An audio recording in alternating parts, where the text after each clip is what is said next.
Hey everyone, welcome to another episode. It's me, Eric Kimball, here working on the addition to my house, and I want to show you this Rockwool Comfort Board 80.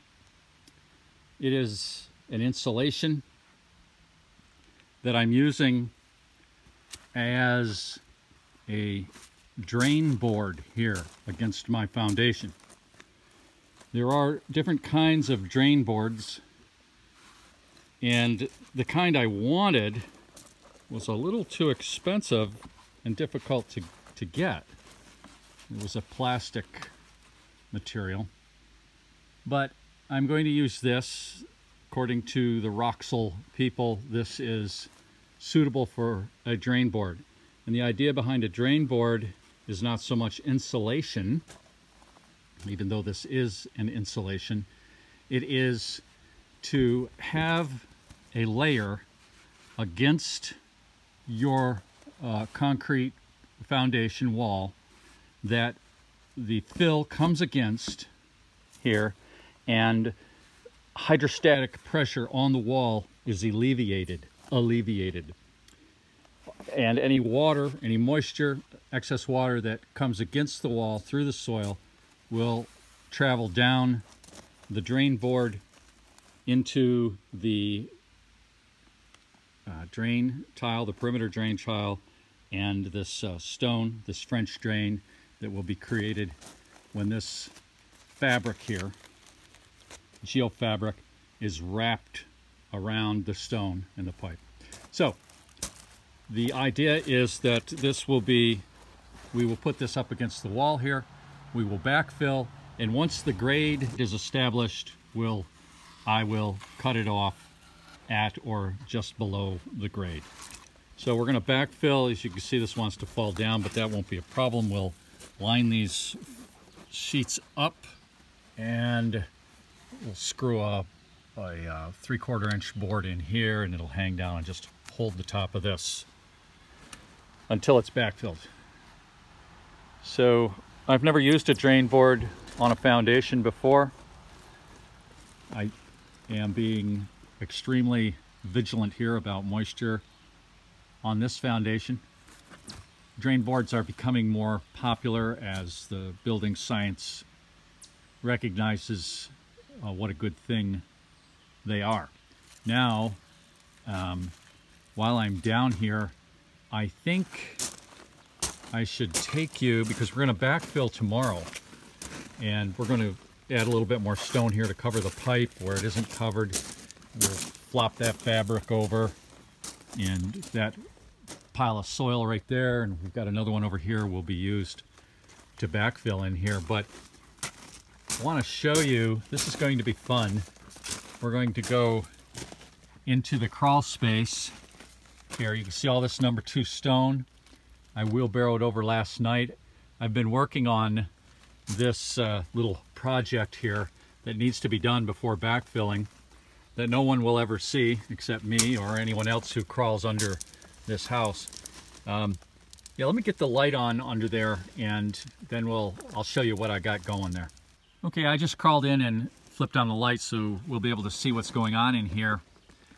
And this is, of course, in front of me, the crawl space under my original 16 by 24 house.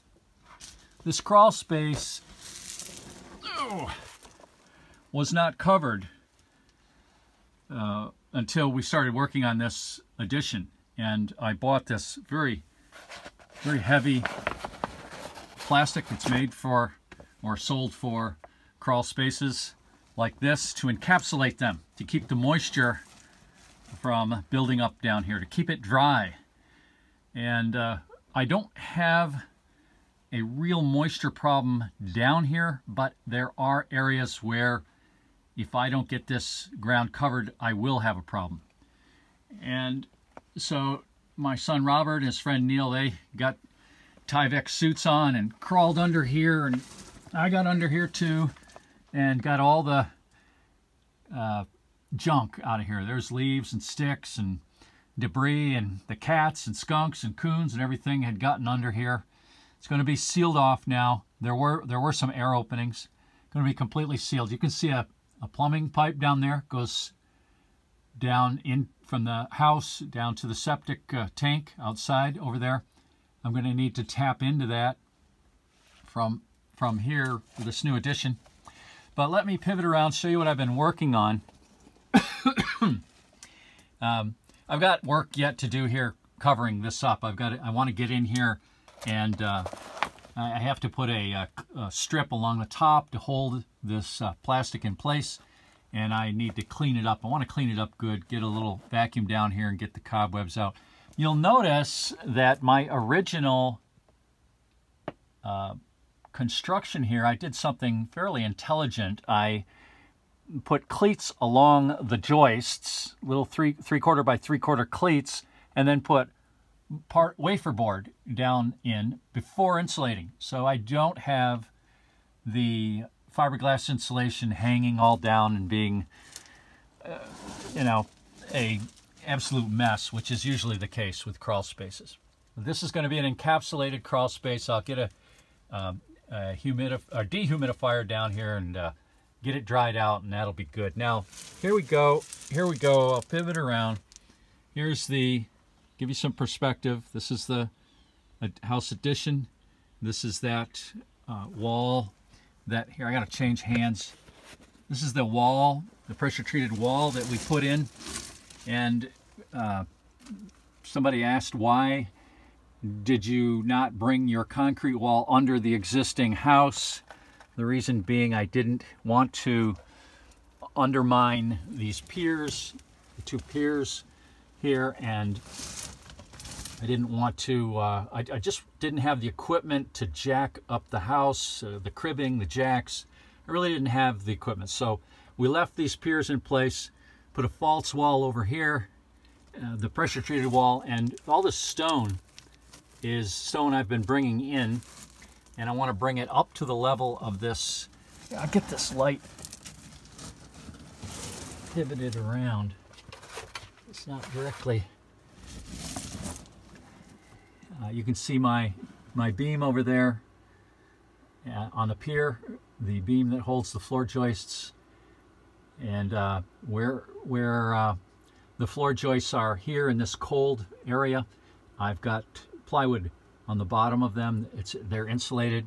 I hope this is making sense to you, but the idea is that I'm going to get this stone up to the level of this access hole. Now, the way I came in will not be the way that I come in from now on.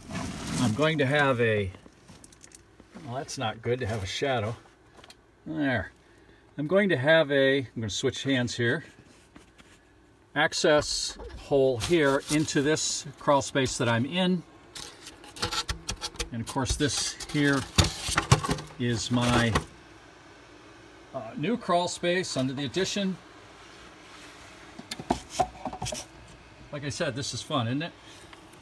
And how will I get into, this crawl space? Well, there'll be a hatch in the floor.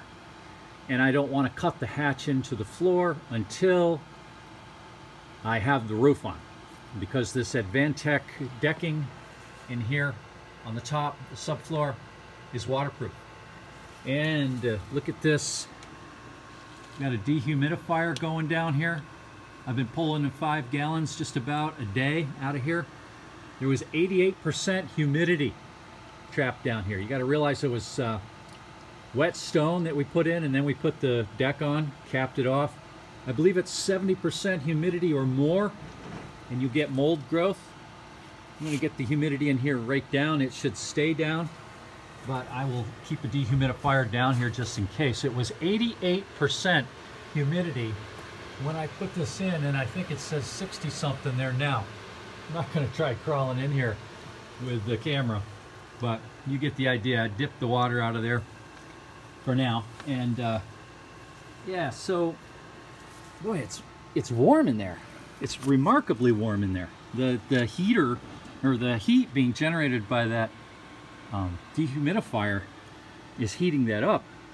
Which is nice to see. I will not be insulating the ceiling or the floor joists above here. That's the idea. You don't insulate. You insulate the walls. Again, this is new building science that is determining that there are better ways than the ways that used to be.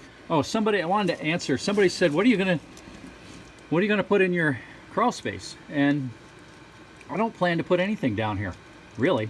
Maybe a central vac, like I had said in an earlier episode. I'm just going to have a nice crawl space.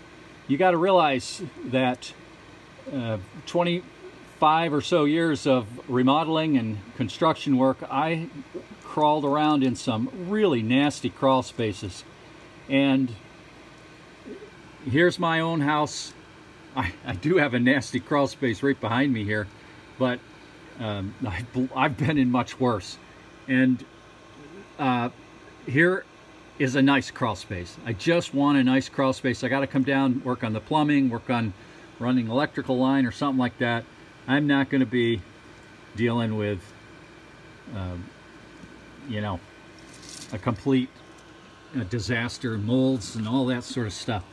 So, yeah, what else can I say here? This is subterranean fun, where I got my garden hoe here to rake stones. I shovel them around the corner behind me and then rake them through here.